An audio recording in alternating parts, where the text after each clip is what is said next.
Here we are. Here we are. Once again. Welcome, everybody, to session number 5 of Ruth. And Hope. it Ruth. is supposed to be winter Bible study, but we are now past meteorological winter. Did you know that? No. First day of Of March. course, you First day know of that. March You is know the that. end of meteorological winter.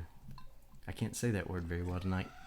Meteorological something winter. Anyway, Media large coal. well, we're going to finish what we start. Exactly. Right? Exactly. Hey, Noel, good to see you. Cindy and Tom are here. Peggy Fogarty is here. Doug Balfour, likely with Anna, with him. My good friend Nathan Kelly is here. Nathan, if you're still around, I don't even know where you live anymore, son. Atlanta? Maybe? I don't know. If you hear whining and crying in the background, that's Erin doing her job to keep the boys quiet. beating the children. Yeah, feeding The children. That's right. That's where I left her before coming back in the room. Hey, Thomas, thank you for the well wishes. I'm trying to get there. I really am. I'm over the fever, but I've got some long-term ill effects from COVID that we're going to have to track down. That's all I can tell you right now because that's all I really know. So we're going to have a whole series of doctor's appointments over the next few weeks. Hopefully those go really well. I hope they go well with good news and try to figure out what's going on and give me a little help. Help me out here, help me out. So I think they're going to do that. Joining us tonight is Michael Scott. Oh yes, from The Office. Of course, that's like one of your favorite things. World's greatest boss. The Office, isn't it? Oh yeah, The Office. Yeah, I'm still bummed that they took it off of Netflix. Is it going like to Peacock or something? Yeah, it's on Peacock. Yeah, okay. There's so many streaming services now. It's ridiculous. Still letting folks gather, so y'all take your time there. And Garrett's got great snacks if you want to come on over. Yeah, I've got some. What are they called? Barbecue Frito twists. I got some chips and salsa. He was eating these really jacked up hot dogs when I got here. Yeah, Seattle hot dogs. Were you eating a Seattle hot dog? I was, yeah. I had a little relish and mustard and ketchup, and the best topping, if you want a Seattle hot dog, is a little bit of cream cheese. So you lived in Washington for 3 months, and that's what you brought back. Yeah. Seattle's hot dog. And and a love for the Seattle Mariners. I've always loved the Mariners, but a better understanding of what good coffee tastes like too. Yes. Because to get Starbucks in and around Seattle is vastly different than Starbucks around here. I don't know how they do it or it's like seafood. If you want good seafood, crazy. You go to near the water, and if you want Starbucks best coffee, just go where they are. Throw out a fishing line. Go where they are. Yeah, yeah. Well, we're back in the book of Ruth tonight. And Chapter 4, and we won't cover the entire chapter tonight. We will save some of that for next week as we wrap things up next week, which is hard to believe. But this has been a fantastic study. By the way. I forgot. Yeah, I have to show this. Doug, you're watching. Go ahead. I finished reading your book, Doug. Doing Good, Great. And I'm giving it back to Ronnie. He lent it to me, but we're using it as a mic stand to help with the volume control. That's right. He gave me the book back tonight, Doug, because he finished it, and so you're going back on the shelf, man. Doing Good, Great. You could purchase that on, I think, Amazon. I don't know. Amazon, I would say, or C. Doug. Let us know, Doug. C. Doug. It's a great little book. It's part memoir, and it is part spiritual journey, and it is part practical ways that Doug has been at work in the world with relief agencies all over the world, and so it's a good read, and I recommend it highly to you. Another good read has been the Book of Ruth. It's been wonderful. I may have said this last week, that a couple weeks ago, a month ago, that when we started the Book of Ruth, I thought, I've read the Book of Ruth. What new is there? But the more you study it, the more layered it is, and the more complex it becomes. And it's a marvelous cultural story. You really have to really study Ruth. You immerse yourself in that time period, and you immerse yourself in a lot of Hebrew Judeo history that maybe you didn't anticipate. and you begin to appreciate this little book and why it's so valuable. And whoever the collector is, whether it's Samuel or some other scribe, they're genius in the way they construct the book. Oh, and absolutely. in how they communicate these things. Hey, Sarah, thank you. Yeah, it's been fun to read through this. As you said, it's a book that I've read a handful of times, but you each time you read it, and it's particularly now that we're doing a more in-depth study, you start to pick up on the little nuances of it. The little subtle hints and clues that the writer left there for the original audience that you're like, oh. And the original audience, original audience would have jumped all over it. It's sort of like inside information. They had the cultural clues, and they knew the all the puns and all the jokes and all those things. We're so separated from it. We have to do a little more study. There's some really interesting stuff here tonight. Some funny stuff tonight. This is a clue. As I have to say that, uncovering the feet and this sandal thing, that the foot fetish in Ruth continues tonight. The foot fetish. So it's really interesting. Naomi has returned home from Moab to Bethlehem after 20 years away. She and her family, as you remember, escaped famine. But in the aftermath, she is empty-handed. Her husband has died. Her 2 sons have died. She is bitter. She is resentful. But she has Ruth, her daughter-in-law, with her, and Ruth is the key that unlocks a better future both for herself and Naomi, and as we'll see next week, not to steal our thunder from next week, unlocks an incredible future for the entire nation. Don't read ahead. It's huge. She is widowed as well. She is young, she is striking, she's beautiful, she's virtuous, and Naomi sends her, we saw last week, to a man named Boaz to essentially propose marriage. And that's where we left Naomi and Ruth last week. They were waiting to see what Boaz was going to do. They're waiting on Boaz to redeem them. Ruth, under Naomi's direction and guidance, has gone to Boaz under the cloak of darkness, and she appeals to him to fulfill his duty as the Kinsman Redeemer. We're going to talk in detail tonight about what that means. And Boaz is happy to do so. He's flattered even to do so. He leaps at this opportunity. The problem is there is another man in this picture. Oh, it's a boy. wicked triangle. It's a Hallmark movie, Lifetime movie. Right. Waiting But it's not really a love triangle. He doesn't even know he's really in the game until Boaz lets him know. It sounds like one of those Christmas movies that you'd watch on the Hallmark Channel. Yeah, it could be. Maybe that's where they get their inspiration. It could be. Part review, part setup for our exploration tonight. Here is Ruth 3:10 through 13 from last week, as we pick up this private conversation between Boaz and Ruth as she extends essentially to make herself available for redemption, letting her know that she is willing to be a participant in reclaiming the family's name. And picking up at verse 10 there, "The Lord bless you, my daughter," Boaz exclaimed. "You are showing even more family loyalty now than you did before, for you have not gone after a younger man, whether rich or poor. Now don't worry about a thing. I will do what is necessary, for everyone in town knows you are a virtuous woman. But while it's true that I am one of your family redeemers, there is another man, there it is, who is more closely related to you than I am. Stay here tonight. In the morning I will talk to him. If he is willing to redeem you, very well, let him marry you.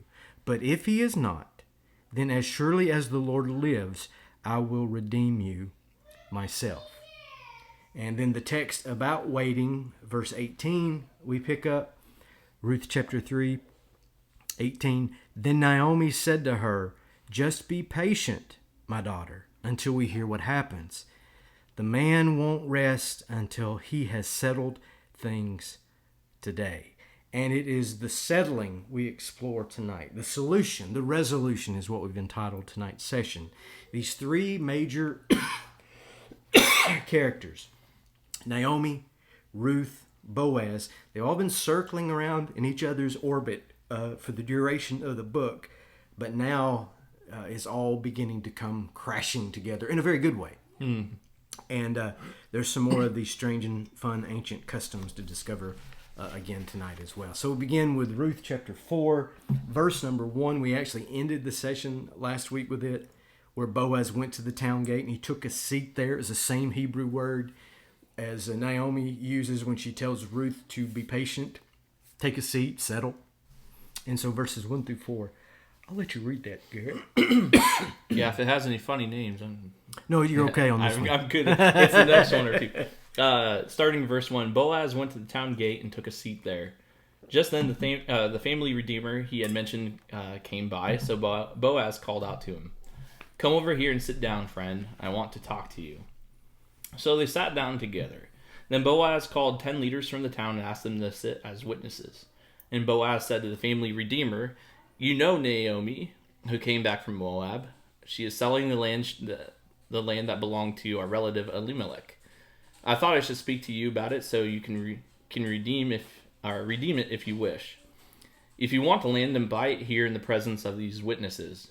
But if you don't want it, let me know right away, because I am next in line to redeem it after you." The man replied, "All right, I'll redeem it." There we are. It's the morning after that nighttime rendezvous with Ruth. Ooh. It was all on the up and up, though. Boaz goes to Bethlehem's town gate and sits down. The town gate has two purposes beyond the protection of the city. One, if you wanted to see someone that day, you got there early and you sat down at the gate. Instead of cruising the strip, you're sitting at the gate. You didn't go to the coffee shop, wait for them to come in. You went to the city gate. Most of these ancient towns had one passageway in for protection. It's farming. It's harvest season. So the man has been out, like Boaz was, guarding his crop overnight because it's harvest season. He's coming into town to do business or to get tea or do something. I'll wait for him. So that's what people did. If they wanted to see someone, that's the first purpose. And two, the city gate was where the elders gathered. So it's like the combination of barbershop, city council, town hall, law office, McDonald's coffee table, local bar, coffee house, all those things. Public announcements were made at the city gate. Court was held at the city gate where there were plenty of witnesses. Political and social arguments were made at the city gate. All the news and gossip was disgorged at the city gate. Business deals were struck at the city gate. It's just where things happened. Mm-hmm. And so that's why Boaz is here. He will see the man he is waiting to meet. He will conduct his business in the presence of the elders or whoever other witnesses have gathered there. Boaz, as anticipated, sees the man, his relative. They would have known each other, coming through the gate, and they sit down together. This man doesn't know it, but he has just entered into a business arrangement and a business negotiation. Right. And Boaz, from the outset, as soon as he sits down with the man to discuss his business, he gathers up 10 city leaders, 10 elders to witness what happens. 10 is a significant number. Back in the book of Genesis, all the way back to Abraham, business was often conducted with 10 witnesses.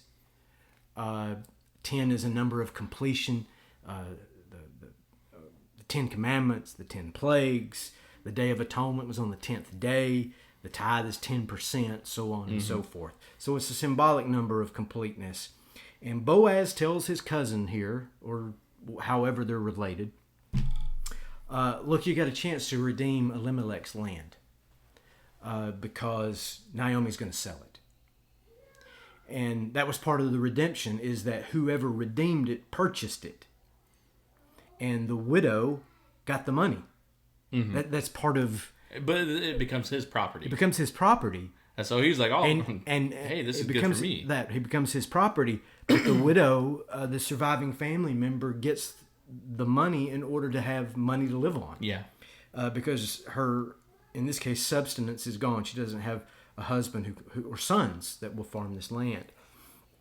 And Boaz just explains, that little farm over there on the other side of the ridge, Elimelech's dead, as you know. His widow remains. She's got to sell the family farm. You're the closest relative. Why don't you redeem it? And he says, I'll do it. I'll take it. I'll do it. Now, here's where we are with the Kinsmen Redeemer, to talk about it extensively for the first time. We've been batting it around for several chapters here. The Kinsman Redeemer was a relative who protected or restored the rights and place of a family member who was in a vulnerable position. So it's just like Boaz describes here. It goes to the closest relative first. And in Naomi's case, you wouldn't marry Naomi. You would buy the land from her. Because, I hate, this is so chauvinistic, but this is not the first of, it won't be the last of the chauvinistic lines tonight coming from this chapter, because it's very patriarchal. Naomi is no good to a man marrying because she's past childbearing age. Right. It's awful. It's awful to say.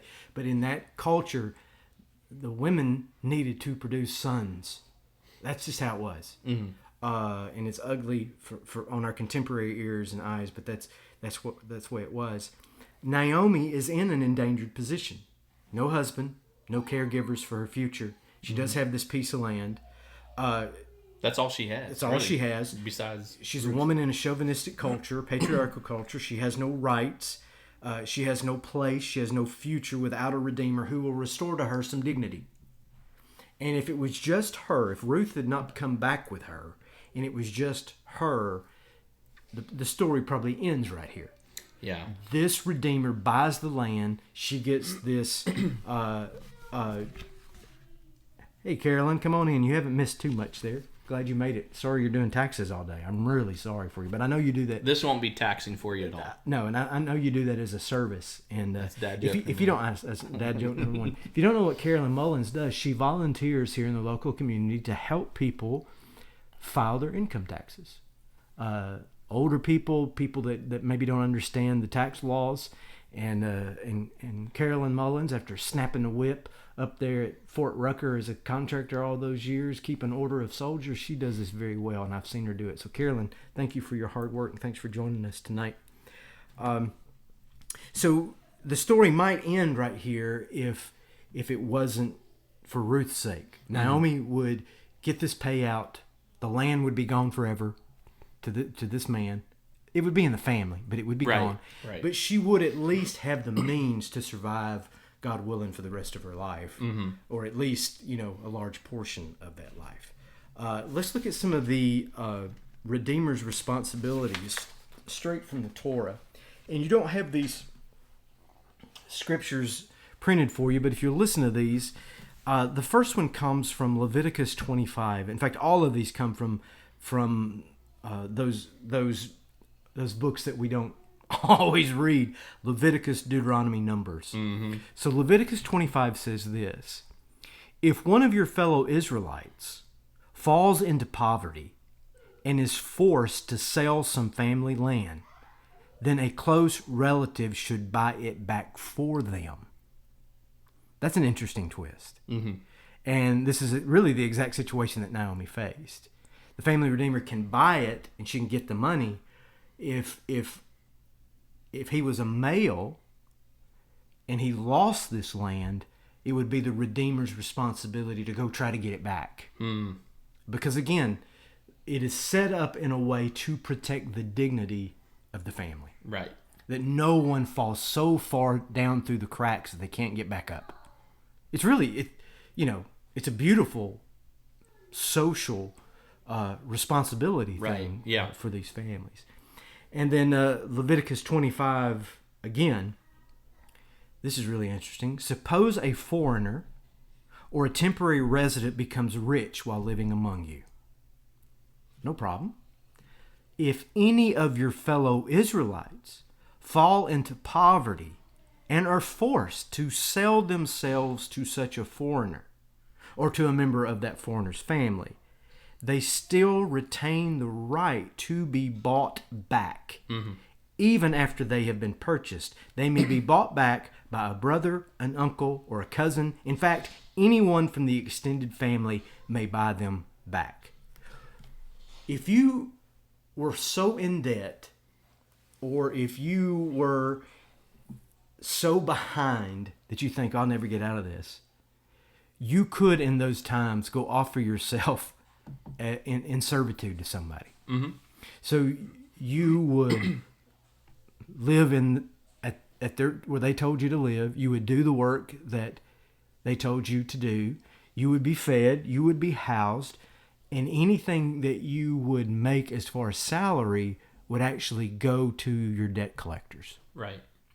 And so there is this loophole here in the Mosaic Law, though, that says, if you and I are cousins, and I find out that you've, you're in dire straits, man, you're in the skids, and you've sold yourself off to Dan Alvers over here because your neighbor. Sell my body to him. Yeah, because you're going to mow his grass and wash his car and all these things. Pull his weeds. I'm your cousin, and I find out that Garrett's had to do this. The law was, if you've got the money, you go over there and get him out of that. Mm-hmm. Because that, again, it's a dignity issue. And so that would be my responsibility as a family member if I could do that. And not all families could do that, but if someone could, they should. Right. Yeah. This is huge. Yeah. Deuteronomy 25, as we keep talking again about this kinsman redeemer. If two brothers are living together and one of them dies without a son, now we're getting to it, his widow may not be married to anyone outside the family. Instead, her husband's brother should marry her, have intercourse with her to fulfill the duties of a brother-in-law. The first son she bears for him will be considered the son of the dead brother, so that his name will not be forgotten in Israel. We're back to Jewish eschatology. If your name dies, you're dead. Right. It's over. Right. Yeah. And so, if you're wondering about what is this obsession with the boy child, and what's this obsession with having male offspring, the obsession is related directly to their theology. Yeah. The name has to stay alive, and it stays alive. And we carry that custom on to this day. I mean, not everyone who gets married takes the husband's name, but by and large, that still happens. It's a custom ancient as time. And so in this case, direct quotes here from the Torah, from the law, it was to ensure that poverty was prevented, to ensure that dignity was retained, and to ensure that the family name is perpetuated going forward. Mm-hmm. One more text. From Numbers 5. If any of the people, men or women, betray the Lord by doing wrong to another person, they're guilty. They must confess their sin and make full restitution for what they have done. This is interesting, adding an additional 20% and returning it to the person who was wronged. So if I cheat you, under Mosaic law, I have to publicly say I was wrong. This would be good for our society. It would be. I was wrong. I robbed you. Here is everything back plus 20%. So that makes sense in light of Matthew when he gives back. That's exactly those he cheated. Yeah. When Zacchaeus gives back fourfold, he is going well above and beyond what was required. Yeah, that's exactly right. Then he says, but if the person who was wronged is dead, and there are no near relatives to whom restitution can be made, the payment belongs to the Lord. The implication here being that the kinsman redeemer, that next of kin, you're not off the hook just because the person you stole from dies. The family receives it as an act of justice. And again, that was on the kinsman redeemer's responsibility. And there's also another obscure passage that I don't have in front of me tonight, that the kinsman redeemer in those days, there's no fixed law system. If you commit murder, it's my job as a kinsman redeemer to find you and avenge you. Yeah, they're called the Avenger. That's also not just Captain America. No, but also no. So that's another piece of this puzzle. So the kinsman redeemer is a savior, a protector. He must keep the vulnerable from poverty, keep them from slavery, keep them from servitude, and reconstitute the lineage of the family name whenever it's possible to do so. And to refuse to do so is to subject yourself to public humiliation. And this is fun. This is crazy. Back to Deuteronomy 25. Mm-hmm. I would say in church, are you listening? Listen to this. This is remarkable. If a man refuses to marry his brother's widow, that is, he refuses to be the redeemer. He's refusing his duty. He's refusing his duty and his responsibility. Mm-hmm. She must go to the town gate. Where is Boaz? The town gate. Drinking coffee. And say to the elders. Who does Boaz have around him to witness this transaction? The elders. And the woman is to say this. My husband's brother refuses to preserve his brother's name in Israel. Which is essentially, my brother-in-law is allowing the family name to die. Right. He's sending us to Hades. He's sending us to hell. Because there'll be no living descendant. Mm-hmm. He refuses to fulfill his duties of a brother-in-law by marrying me. The elders of the town will then summon him and talk to him. If he still refuses and says, I don't want to marry her, the widow must walk over to him in the presence of the elders, pull his sandal from his foot. Please don't do this part. And spit in his face. Don't spit in my face. Then she must declare, this is what happens to a man who refuses to provide his brother with children. Ever afterward in Israel, his family will be referred to as the family of the man whose sandal was pulled off. So what in the world the unsandaled man is going on? We're going to see as the verses continue to unfold here that the sandal was used in business transactions. Mm-hmm. I know that sounds weird to us. But in ancient times, in the ancient Near East, Jews as well as all these other tribes, if they were doing business, they would offer a shoe, a sandal, to transfer something. So Garrett and I are at the city gate, and nobody can read. Records aren't kept. And all the elders are there, and they're witnessing this. And I say to Garrett, I'm going to sell you the property on Melody Lane. And Garrett says, I'll take it. It's a deal. Well, we used to, before contracts, we would just do this. Shake on it. Right. So if we were to say 1,000 years from now, somebody reads one of our stories, they shook on it, well, how are they going to take that? Are they going to take it this? Are they going to know what that means? But in ancient English custom, you shook your hand with someone to seal the deal. Mm-hmm. In the ancient Near East, I give you the sandal. You take this sandal home with you. I do. It's mine. It's a deed. It's an instrument of transfer. Give me the house. You can sit it on the mantle. You can sit it on the mantle, because that's what it was. I sell you my Camry. Exactly. That's exactly what it was. You can have it. That's exactly what it was. And in the Deuteronomy case, this woman is being disrespected.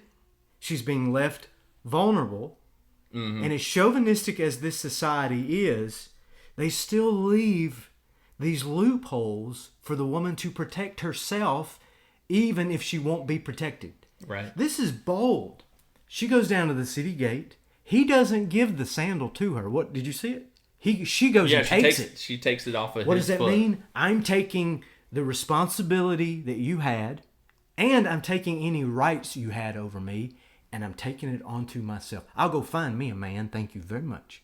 I'll do it my way. I wonder if it's kind of like a badge of honor too. It would be I want to show you this, everybody. Yeah. I want to show you this, what this guy has done. This is his sin. And if somebody saw her, she's getting ready to marry outside the family. What are you doing? I got the shoe. Oh, that's right. I got the shoe. And if the shoe fits. and then the spitting in the face thing. Oh. Well, that's degradation in any culture. But in the ancient Middle East culture, for a woman to spit in a man's face at the city gate in front of the elders, that tells you all you need to know. Yeah. He is a scumbag, man. He is a deadbeat. That's what they're saying. Right. You're not a man. That you won't do what is required for the sake of your What's family. Right, yeah. Yeah. It's all very interesting stuff. Very, very different, in our day and age to look back at this and read it. But, I mean, this was customary. This was normal. It was, and just replying here to Tom and Cindy, they're making a good point there about contract law and how realtors know what contract law is, and that's what we're really talking about here. It is different, Garrett, but as chauvinistic as those cultures were, it's really, the Hebrews are unique. We talked about it a few weeks ago, I think. The Hebrews were unique in that they moved from human sacrifice to animal sacrifice. Yep. And you think, well, it's bad for the animal. It is, but it's good for humanity, which is a great leap from the other religions of the day. Here, are they a equality-driven society? No. But at least they give some glimmer of protection and hope for the female. That she at least had this. No other culture in the Near Mideast did this. Right. Where they supplied and recognized true dignity to the woman, because the woman was often considered a piece of property more than a human being. So really complex, but a lot of fun to think, wow, this is just crazy stuff here, that this is having. So this is in the Mosaic Law, and then Boaz and the other Kinsman Redeemer are actually playing out some of this, even though the other Kinsman Redeemer is not being shamed or humiliated. He's just conducting his business here. So we'll pick up at Ruth 4:5-10. If you could read that, and let me see if there are any. No, all the other ugly words that are in there. It's just the names of the kids. Yeah. So verse 5, then Boaz told him, of course, your purchase of the land from Naomi also requires that you marry Ruth. By the way, the Moabite. Boy, Boaz sets him up, doesn't he? Yeah. Oh, you want the land, you also have to have the woman. That way she can have children who will carry on her husband's name and keep the land in the family. Then I can't redeem it, the family redeemer replied, because this might endanger my own estate. You redeem the land, I cannot do it. And here we go. Now in those days, it was the custom in Israel for anyone transferring a right of purchase to remove his sandal and hand it to the other party. This publicly validated the transaction. So the other family redeemer drew off a sandal as he said to Boaz, you buy the land. Then Boaz said to the elders and to the crowd standing around him, you are witnesses that today I bought from Naomi all the property of Elimelech, Kilion, and Mahlon, and with the land I have acquired Ruth, the Moabite widow of Mahlon, to be my wife.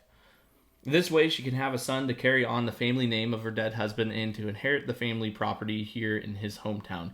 You are all witnesses today. Fantastic passage. Everything we've been talking about already as Redeemer, the sandal thing, the city gate, protecting the vulnerable, it's all right here in these 5 verses. So Boaz really does set him up. Yeah, this land's available. You ought to get it. I'm all over it, man. Well, it means you got to marry Ruth, because Ruth came home with Naomi. I can't. It might endanger my estate. Why does this closer kinsman refuse to marry Ruth? Why does it endanger his estate? It can mean a few different things. Number one, well, probably a combination of these things. Number one, the man is already married. That would complicate things now, a little bit. Polygamy was accepted during this time. Right. Common. For all we know, Boaz is married. Very well could be, yeah. He's an older man. Maybe he is.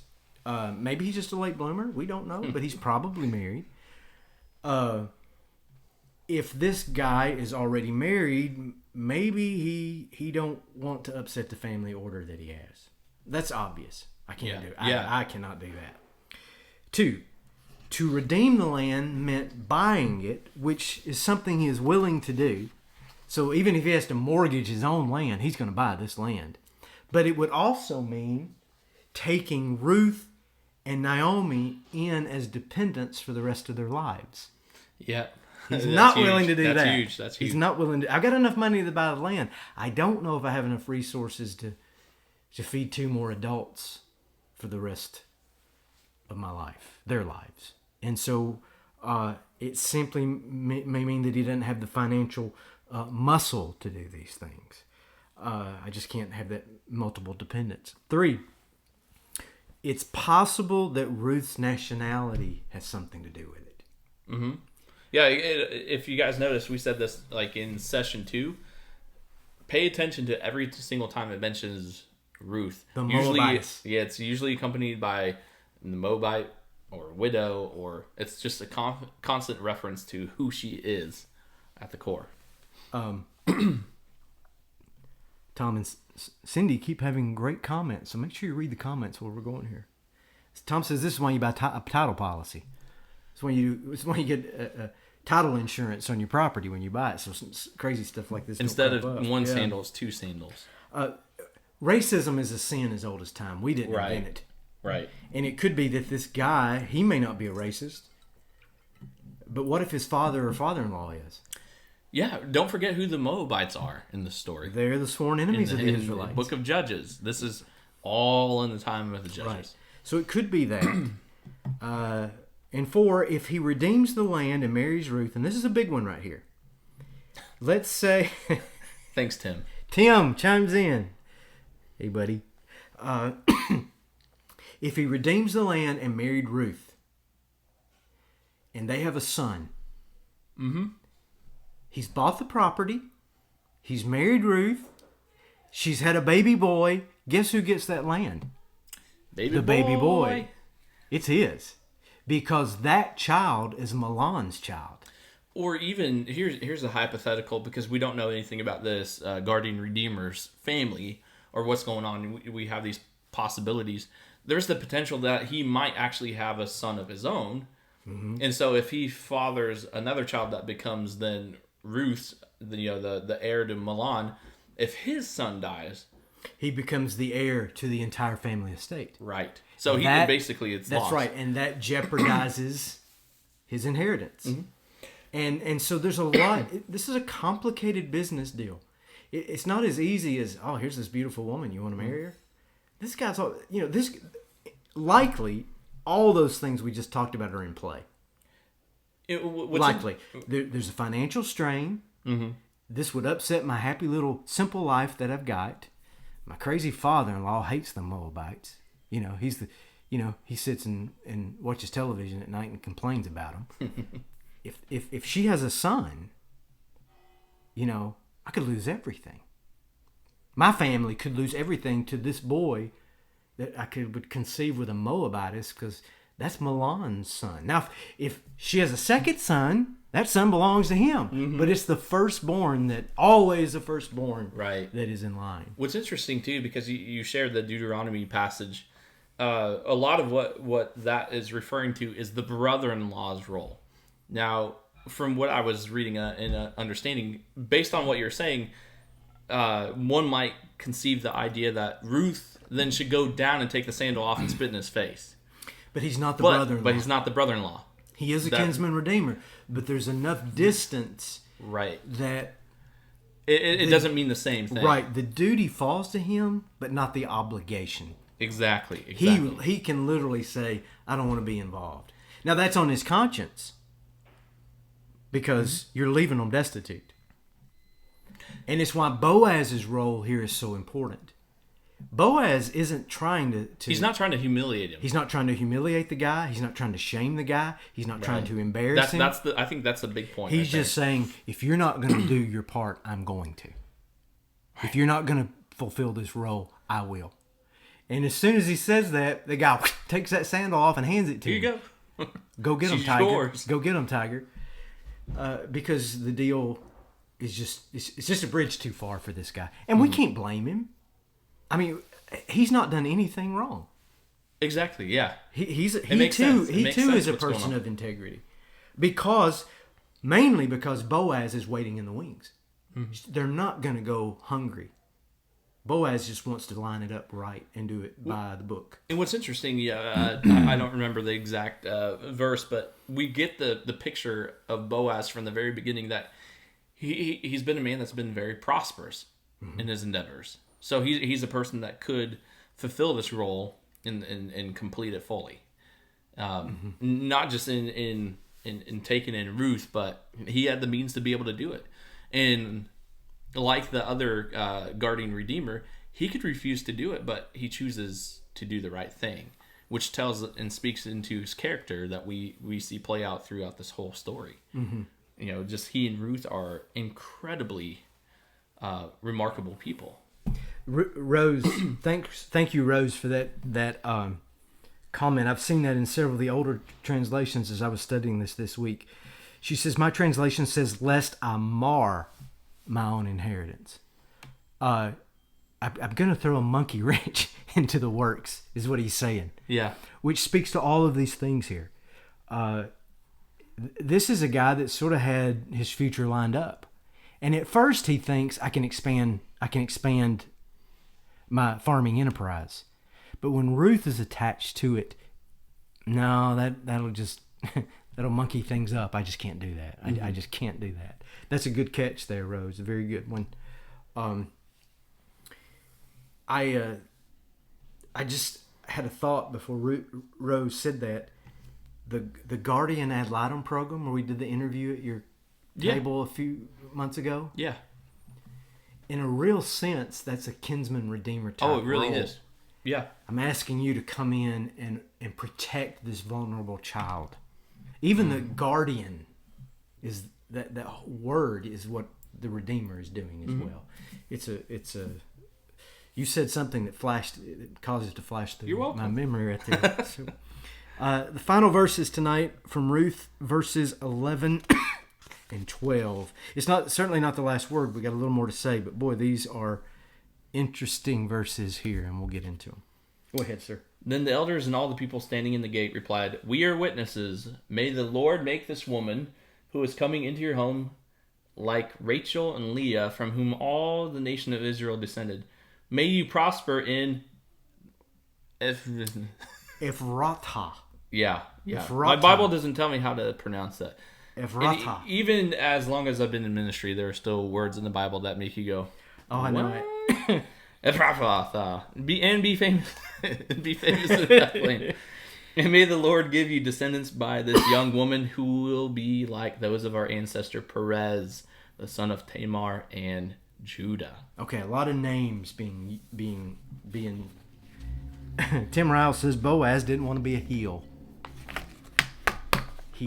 Shoe. Heel, yeah. He's right. So a lot of names getting thrown about here in this village affirmation of Boaz's intentions. And let's make sure we say that first. The closer kinsman redeemer, the city elders, and all the witnesses at the city gate, they are all in agreement. Mm-hmm. This is a good thing that's happening. No one is being shamed. No one is being humiliated. No one is getting spit in the face. This is a clean, orderly, proper transaction where the responsibility is taken off the shoulders of the closer kinsman redeemer, and Boaz willingly takes that responsibility himself. Mm-hmm.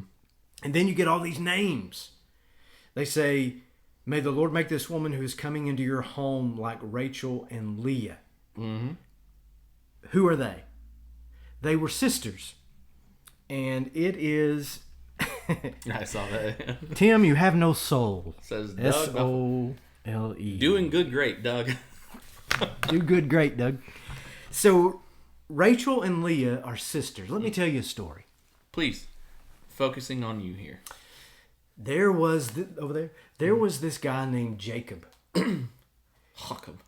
Jacob, yeah, that's right. That would be exactly right. Jacob. And Jacob, his name means heel grabber. He who causes others to stumble. Swindler. He's a sneaky little guy. And he is the second born of his father, Isaac, and mother. What was his mom's name? Jacob's mom's name? Yeah. That COVID fog, so I'll come back to that. Rebecca, thank you. Rebecca. So we have... I know something. Thank you. We have Jacob, and he is born, the second born, his twin brother named Esau. Remember what we said about the firstborn? Most important. They take primary place. Esau is in primary place. Isaac, his father, gets old. He can't see. He can't hear very well. Jacob goes in for the birthright blessing. And he gets his father's firstborn blessing, steals it from his brother Esau. Once he steals it, his mother says, you got to get out of here, boy, because your brother's going to kill you. It was true. He would have. Jacob runs. She sends her boy all the way across the country to a man named Laban. Laban is his uncle. Mm-hmm. Laban is his mother's brother. You got to go hide out there until your brother cools off. You may not come back 20 years. We don't know, because that's how families are. So Jacob goes and he hides out with Laban. And the jokes write themselves, I know. But Jacob falls in love with Laban's daughter, his own cousin. This is not a Hallmark movie. Rachel is her name. And if Jacob had a love in his life, it was Rachel. Mm-hmm. Love at first sight. And he goes to his uncle / father-in-law and says, I want to marry Rachel. And so his uncle says, okay. But you know, you're a sneaky little son of a gun. And you don't have any money. And you don't have a dowry. You're on the lam. You'll have to work this off. And Jacob says, what do I have to do? And Laban says, 7 years. You tend my goats, you tend my sheep, you work my farm for 7 years. At the end of 7 years, I'll give you Rachel. Now, most young men wouldn't take that deal. He must have really. I'm not going to put you on the spot. But if, you know, Aaron's parents had said, yeah, you can marry her. 7 years? 7 years, you got to work for me. That's a tough one. If the salary would have been good. Well, you know. Free Subway, even. You need to have her come in here and talk I'll give him my sandals. So Jacob does it. He works for his father, soon-to-be father-in-law, his uncle, for 7 years. They have this big wedding. It's all wonderful. They consummate the union. The next morning, he wakes up in bed. It ain't Rachel. It's the ugly sister. It's Leah, the older sister that he didn't care about. He gets up from his honeymoon, goes back to see his father-in-law, and he says, what have you done? What have you done to me? I worked 7 years for Rachel, and you give me Leah. Poor Leah. And Laban says, this is really funny because he's the trickster. Now the trickster is getting a trick pulled on him. Shyster. And his father-in-law says, you know that's not how we do things. The oldest daughter has to marry first. And so then he says, okay, but how do I get Rachel? 7 more years. So he has Leah as his wife, and he works 7 more years to acquire Rachel he loved her, to acquire Rachel as his wife. These 2 women produce the 12 tribes of Israel, because Jacob's name would later be converted to Israel. And these 2 women, sidebar here, with their 2. Each has a servant wife. So he had 2 concubines and 2 wives. He has 4 women that he's sleeping with. These 4 women, that's not a Hallmark movie, with Jacob, produced the 12 tribes of Israel. So when the city elders say, may she be like Rachel and Leah, right? They're essentially saying, they're putting her, and this is really important for next week, they are putting her in the same category as their ancestors. Mm-hmm. May she produce many sons for you. May she produce a nation and a future for you as Leah and Rachel did for us. Pretty powerful stuff. It is, yeah. And then that strange word you said, Ephrathah, that's the region that surrounds Bethlehem. Mm-hmm. In fact, that's where Rachel was buried. And so when they use that word, may you be known there and in Bethlehem, they're essentially saying, Boaz, we hope you have a great name because of this. We hope everybody finds out about you because you've done the right thing. And finally, they say, may the Lord give you descendants by this young woman who will be like those of our ancestor Perez, the son of Tamar. And where do we know that Judah. name? Where do we know that name, Ronnie? This is the wrap up here. And I'm glad it's at the end because maybe all the kids have gone to sleep because it's an NC-17 rating. This is not a Hallmark. This is not a Hallmark movie. The fifth time This is I've a said Showtime HBO Max movie of some This sort. is the do not turn. Do your not channel. do this. Kids, do not turn the TV to this channel Right. after As 9 you, o'clock. as you share Bible stories with your children, Flannel graph. stick with David and Goliath. Stick with Jesus and turning. David and Goliath before he cuts Goliath's before head he cuts his head off. Yeah. Stick with Jesus turning the water into wine, and you can talk about some of those things. This is not one of the stories you share. So quickly, I'll tell it. I got about 5 minutes here. It's found in Genesis 38. You can read it for yourself. Judah is one of Jacob's sons. Leah, that first wife, is his mother. And he grew into a man, and he married. And Judah had 3 sons himself. In time, he arranged a marriage for his oldest son with a woman named Tamar. And this oldest son, we don't know a lot about. His name was E-R. And all we really know is that he was a degenerate of some sort. And God took his life. Mm-hmm. That's what Genesis says. God took his life. So, following the custom of Redeemer, Judah's second son married her. His name was Obed. And he was Onan. Onan, that's right. Obed is a judge in Judges. Onan.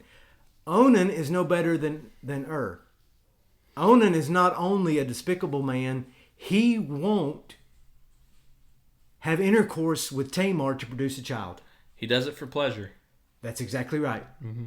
He won't take on the responsibility, and the text says God killed him. This is severe stuff. So Tamar has now had 2 dead husbands. Judah has 2 dead sons. And there is only one son left, Shelah. And Judah tells Tamar, I'll give you Shelah when he's of age. Because that's the right custom to do.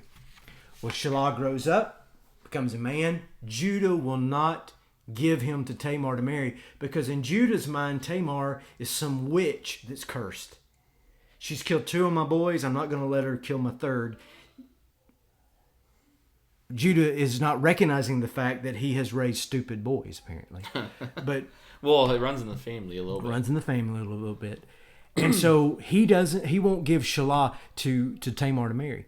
Tamar has to take... Now remember, this is pre-Mosaic law. Okay, so she doesn't have the ability to go to the town gate and demand a shoe and spit in somebody's face. She takes a shoe for sure. But she sure does the equivalent of that. She goes out on the side of the road where all the shepherds are going by. She takes off her widow's clothes. That's right. She's dressed as a prostitute. Mm-hmm. And when Judah, the father of her 2 dead husbands, comes by, she entices him into her bed. They have a romantic night together. And then she says, how are you going to pay for this, big boy? And he says, well, here's my cord and staff, which was essentially your fingerprint. It's like a signet ring, or the seal, the seal. And so he hands this over to her, and she says, "Thanks, that's good enough." He says, "I'll come back and pay you, but here's my seal." Because he was going to give her a goat. Yeah, I'll give you a goat, but I'll give you a goat. No. Here's my seal as a down payment. I'll come back and get my seal and pay you. Okay. Well, he doesn't come around to pay her. The weeks go by, a couple months go by, and lo and behold, Tamar starts showing. And then they go to Judah's house and say, your daughter-in-law over there, she's been prostituting herself because she's pregnant. Ego is prego. And Judah, this selfish hypocrite, says, well, let's go kill her. We're going to go stone her to death and burn her body. And Judah gets all his people together, and they go over there, and they get ready to stone her. And she says, well, I can tell you who the father of these children are. How? I've got his signet. Show us. And God, lo and behold, there's Judah's signet. And Judah is humiliated, in front of his entire family. Worse than spitting in his face. The spit in the face. Maybe the Mosaic Law is built on this story. Yeah, This is what you should get. And Judah is standing there flat-footed now. And like, oh my God, what have I done? And he genuinely repents. Mm-hmm. Because he's caught. And to his credit, he doesn't try to hide. He says, geez. He takes her into his own home. He even says she's more righteous. He calls her righteous. Yeah. Now, what she did was unorthodox, to be sure. But it was her only avenue. Mm-hmm. Now, think about that. When we are so quick to cast stones at people who do things that we think, oh my God, how could they ever do that? But what if their backs are against the wall? Mm-hmm. What if their survival is at stake? Now, if you hear about a young woman, if you hear about it, Tim, you just read the comments. If you hear about a young woman who did this, that she was prostituting on the side of the road, oh, you could be so righteously indignant about that. Mm-hmm. But read the whole story. This is not her fault. The man who should have been taking responsibility all along, he's the one that's put her in this position. Well, the tables turn, and Judah, to his credit, takes her in, and she's pregnant with twins. This comes in up with the Hebrew people a lot. Yeah, twins. And so she's pregnant with twins, and Judah raises those grandchildren of his as his own sons.